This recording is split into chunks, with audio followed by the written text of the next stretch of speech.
Thank you, Mr. Speaker. At this time, I'm pleased to yield 4 minutes to the gentleman from Illinois, Mr. Shimkus, a graduate of West Point. The gentleman is recognized. Without objection. Thank you, Mr. Speaker. Leaving the Capitol last night, I came across a sign on the 7th Street Bridge overpass that said, "Democrats, get a peace plan." Clearly, someone felt that this non-binding resolution does not get us any closer to peace, and some, myself included, would argue that this resolution takes us further away from our goal of securing the peace.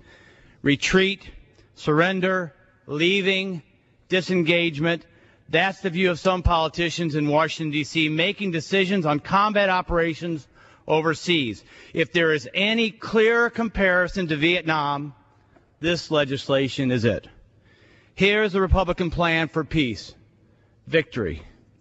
In the 1980s, it was a peace through strength that was a military I was proud to serve in.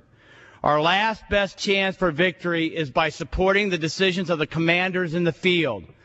Their current request is to reinforce the Iraqi military and police who will take the lead in military action against all insurgents and al-Qaeda in Iraq.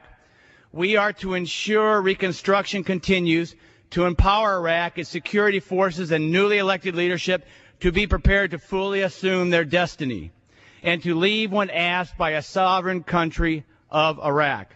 It is our national security interest to support moderate Arab states. Moderate Arab states that are democratic, observe the rule of law, supports women's rights, and are allies with us in the war on international jihadist terrorists. We have an opportunity for Iraq to be a moderate Arab state and an ally.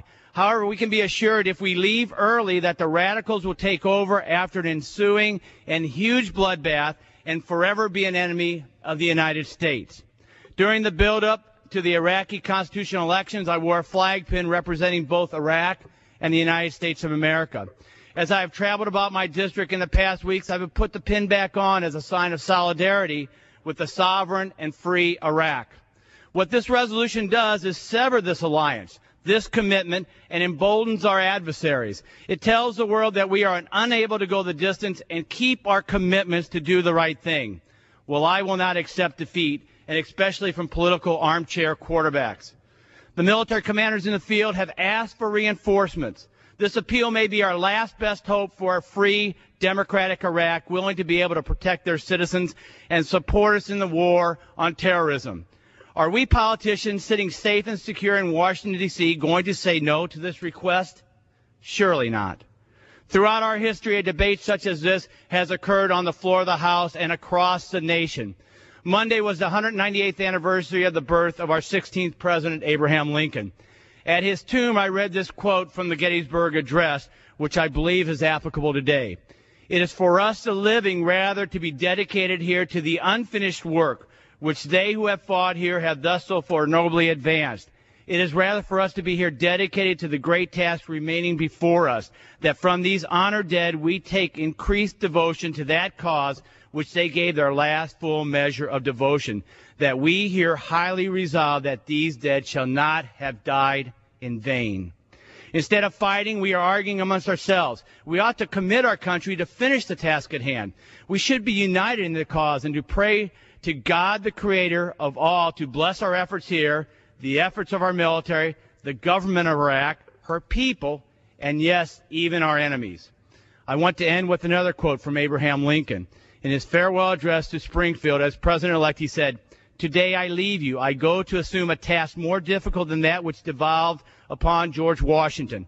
Unless the great God who assisted him shall be with me and aid me, I must fail. But if the same omniscient mind, the almighty arm that directed and protected him shall guide and support me, I shall not fail. I shall succeed. Let us all pray that the God of our Father may not forsake us now. To him I commend you." Time has expired. Madam Chairman, I have 15 additional seconds.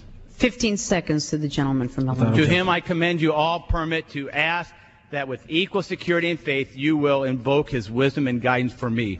May God bless our president and military leaders. May God bless our men and women in uniform who volunteer to protect our nation from harm. And may God bless the United States of America.